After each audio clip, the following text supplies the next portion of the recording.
السلام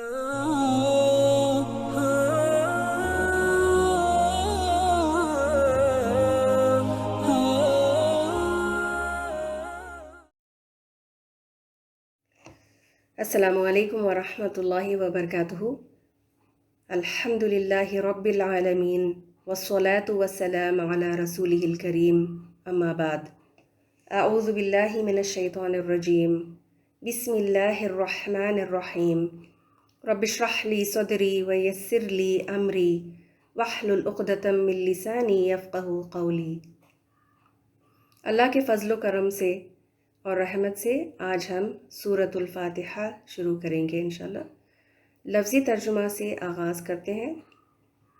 الحمد، تمام تر تعریفیں یا سب تعریف، للہ، اللہ کے لیے ہیں، رب، آقا یا رب، العالمین، تمام جہانوں کا، الرحمن، بہت مہربان، الرحیم، نہایت رحم کرنے والا ہے، مالکی، مالک ہے، یومی، دن کا، الدین، بدلے کے، ایاک، صرف تیری ہی، نعبدو، ہم عبادت کرتے ہیں، اور ایاک، صرف تیری ہی، نستعین، ہم مدد چاہتے ہیں، اہدنا، ہدایت دے ہمیں، الصراط، راستے، المستقیم، سیدھے کی، صراط، راستہ، الذین، ان لوگوں کا، انعمت، انعام کیا تو نے، علیہم، جن پر، غیری، نہ، المغضوب، ان کا جو غضب کیا گیا، علیہم، جن پر، اور لا، نہ، الضالین، ان کا جو گمراہ ہے۔ روانی میں ترجمہ دیکھیں۔ سب تعریفیں اللہ تعالیٰ کے لیے ہیں جو تمام جہانوں کا پالنے والا ہے، بڑا مہربان، نہایت رحم کرنے والا ہے، بدلے کے دن یعنی جزا سزا کے دن یا قیامت کا مالک ہے۔ ہم صرف تیری ہی عبادت کرتے ہیں اور صرف تجھ سے ہی مدد چاہتے ہیں، ہمیں سیدھی اور سچی راہ دکھا، ان لوگوں کی راہ جن پر تو نے انعام کیا، ان کی نہیں جن پر غضب کیا گیا، اور نہ گمراہوں کی۔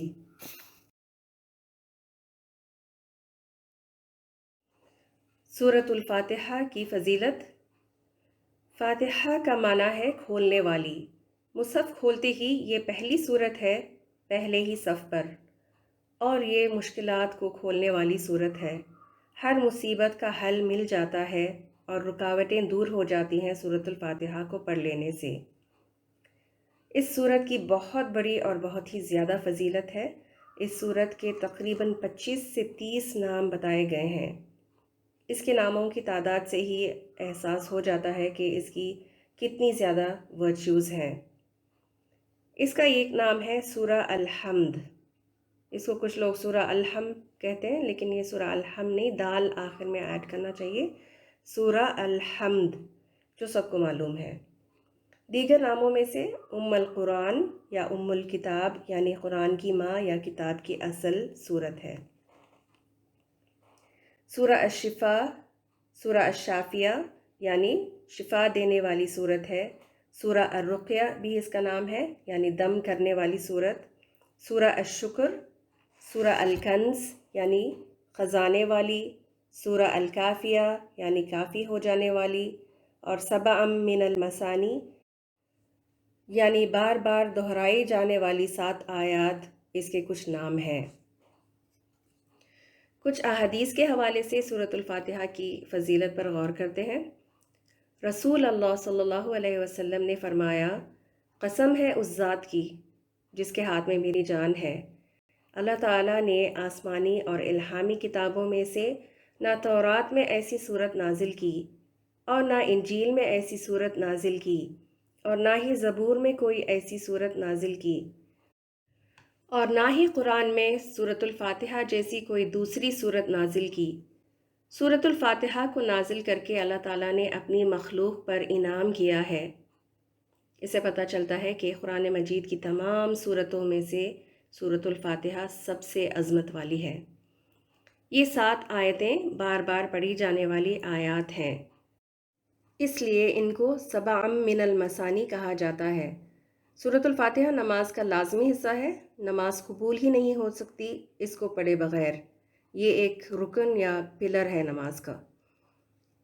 دنیا کے ہر کونے میں ہر وقت کوئی نہ کوئی نماز ہوتی رہتی ہے۔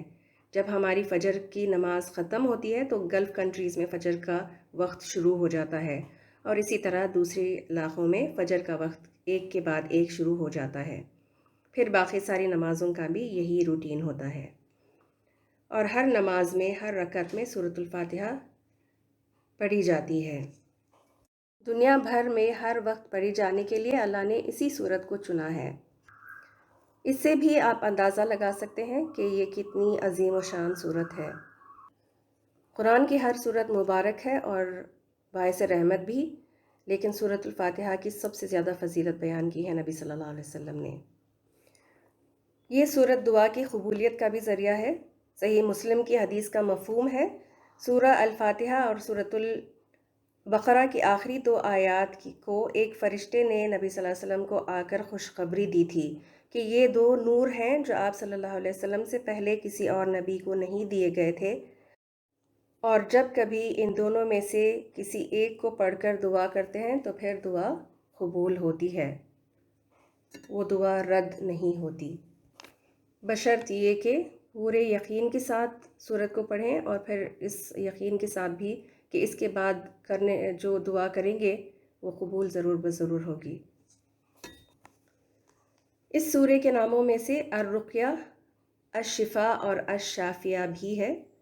اس سورے کو پڑھ کر دم کرنے سے زہر کے اثر کو اتارا جا سکتا ہے۔ اسی طرح جادو، جن، کسی پر سایہ ہو یا کوئی بھی جسمانی بیماری ہو تو سورۃ الفاتحہ کو بار بار پڑھ کر دم کرنے سے شفا مل جاتی ہے۔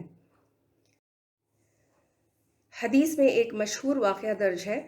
سیدنا ابو سعید خدری رضی اللہ عنہ سے روایت ہے کہ رسول اللہ صلی اللہ علیہ وسلم کے اصحاب میں سے بعض صحابہ ایک سفر میں جا رہے تھے۔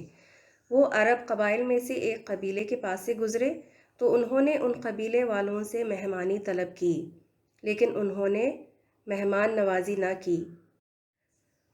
ان دنوں میں کوئی ہوٹلز وغیرہ نہیں ہوا کرتے تھے، تو دوران سفر جس بستی سے گزرتے تو مسافر وہ اس بستی والوں سے پوچھ لیا کرتے تھے کہ کیا آپ لوگ ہماری مہمانی کر سکتے ہو، اور یہ مسافر کا حق بھی ہوتا تھا، لیکن مہمانی کرنے کے لیے راضی ہونا یا نہ ہونا وہ میزبان کا ڈیسیجن ہوتا تھا پیورلی، جیسے کہ سورۃ الکہف میں بھی آتا ہے کہ خضر اور موسیٰ علیہ السلام نے مہمانی طلب کی تو گاؤں والوں نے انکار کر دیا تھا۔ پھر اس قبیلے کے لیڈر کو کسی زہریلے جانور نے ڈس لیا، کہا جاتا ہے کہ بچھو نے کاٹا تھا۔ پھر قبیلے کی ایک عورت آئی اور صحابہ اکرام سے پوچھا، کیا تم میں سے کوئی دم کرنے والا ہے؟ کیونکہ قبیلے کے سردار کو کسی جانور نے ڈس لیا ہے۔ صحابہ میں سے ایک صحابی نے کہا، جی میں رقیہ یا دم کر سکتا ہوں۔ پھر صحابی سردار کے پاس آئے اور اس پر سورۃ الفاتحہ پڑھ کر دم کیا تو وہ آدمی تندرست اور صحت یاب ہو گیا۔ صحابی کو انعام کے طور پر بکریوں کا ریوڑ دیا گیا۔ دوسری روایت سے پتہ چلتا ہے کہ 30 بکریاں دیے گئے تھے دم کرنے کے عوض، لیکن اس صحابی نے اسے قبول کرنے سے انکار کر دیا اور کہا کہ جب تک اس کا ذکر میں نبی صلی اللہ علیہ وسلم سے نہ کر لوں بکریاں نہیں لوں گا۔ وہ نبی صلی اللہ علیہ وسلم کے پاس حاضر ہوئے اور آپ صلی اللہ علیہ وسلم سے سارا واقعہ بیان کیا اور عرض کیا، اے اللہ کے رسول صلی اللہ علیہ وسلم، اللہ کی قسم میں نے صرف سورۃ الفاتحہ ہی کے ذریعے دم کیا ہے۔ یہ بات دیکھیں قابل غور ہے۔ دم کرتے وقت صرف سورۃ الفاتحہ پڑھیں، اس کے ساتھ کوئی دوسرا وظیفہ شامل نہ کریں۔ آپ صلی اللہ علیہ وسلم مسکرائے اور فرمایا، تمہیں یہ کیسے معلوم ہوا کہ یہ دم ہے؟ پھر فرمایا، ان سے بکریاں لے لو اور اپنے ساتھ میرا حصہ بھی لگاؤ، یعنی اس میں سے میں بھی حصہ لوں گا، مجھے بھی اس میں سے ایک حصہ دے دو۔ اس صورت میں بڑی طاقت ہے، اس لیے ادھر ادھر جانے کی ضرورت نہیں۔ آپ سب کو یہ سورہ زبانی یاد ہے، پھر مشکل کیا ہے؟ اس کو پڑھ کر پانی میں دم کر دیں اور دم کیا ہوا پانی پی لیں یا پلا دیں۔ پڑھ کر پھونک دینا بھی کافی ہوتا ہے، بشرط یہ کہ کوئی بھی دوسرا وظیفہ ساتھ شامل نہ ہو، اور یہ بھی کہ پورے یقین سے پڑھ کر دم کیا گیا ہو۔ سورۃ الفاتحہ دراصل ایک دعا ہے، بندے کا اللہ کے ساتھ تعلق ہے، براہ راست بات چیت ہے۔ جب ہم سورۃ الفاتحہ پڑھتے ہیں تو اللہ ہر آیت کے بعد جواب دیتے ہیں۔ ابو ہریرہ رضی اللہ عنہ سے روایت ہے کہ انہوں نے نبی کریم صلی اللہ علیہ وسلم کو کہتے ہوئے سنا کہ اللہ فرماتا ہے، یہ حدیث قدسی ہے جس میں اللہ ڈائریکٹلی نبی صلی اللہ علیہ وسلم کو خطاب کر کے کچھ فرماتے ہیں۔ اللہ تعالیٰ نے فرمایا، میں نے نماز کو اپنے اور بندے کے درمیان آدھا آدھا تقسیم کر دیا ہے، آدھی میرے لیے اور آدھی میرے بندے کے لیے ہے، جو کچھ وہ مانگے۔ میرا بندہ نماز میں کھڑا ہوتا ہے اور کہتا ہے الحمدللہ رب العالمین، تو اللہ فرماتے ہیں میرے بندے نے میری تعریف کی۔ پھر وہ کہتا ہے الرحمن الرحیم، تو اللہ تعالیٰ فرماتے ہیں میرے بندے نے میری ثنا بیان کی۔ پھر وہ کہتا ہے مالک یوم الدین، تو اللہ فرماتے ہیں میرے بندے نے میری بزرگی بیان کی۔ اور ایاک نعبد و ایاک نستعین میرے اور میرے بندے کے درمیان مشترک ہے، اور سورت کا باقی حصہ میرے بندے کے لیے ہے، اور میرے بندے کو وہ کچھ ملے گا جو اس نے مانگا ہے۔ یعنی ہم اس کے بعد کیا مانگتے ہیں؟ اہدنا الصراط المستقیم، اور یہ زندگی کی سب سے بہترین دعاؤں میں سے ہے، سیدھا راستہ مانگنا اور ہدایت کی دعا کرنا۔ اور بھی کئی ساری احادیث ہیں جس میں سورۃ الفاتحہ کی فضیلت کو بیان کیا گیا ہے، لیکن یہاں ہم مختصر سا رکھتے ہیں کیونکہ یہ لیول 1 ہے، تو اس میں بہت زیادہ ڈیٹیلز نہیں بتائی جائیں گی۔ انشاءاللہ اگلی کلاس میں ہم سورۃ الفاتحہ کی تفسیر پڑھیں گے۔ آج کا سیشن یہاں ختم ہوتا ہے۔ وآخر دعوانا عن الحمد للہ رب العالمین، سبحانک اللہم وبحمدک، نشہد ان لا الہ الا انت، نستغفرک ونتوب الیک۔ السلام علیکم ورحمۃ اللہ وبرکاتہ۔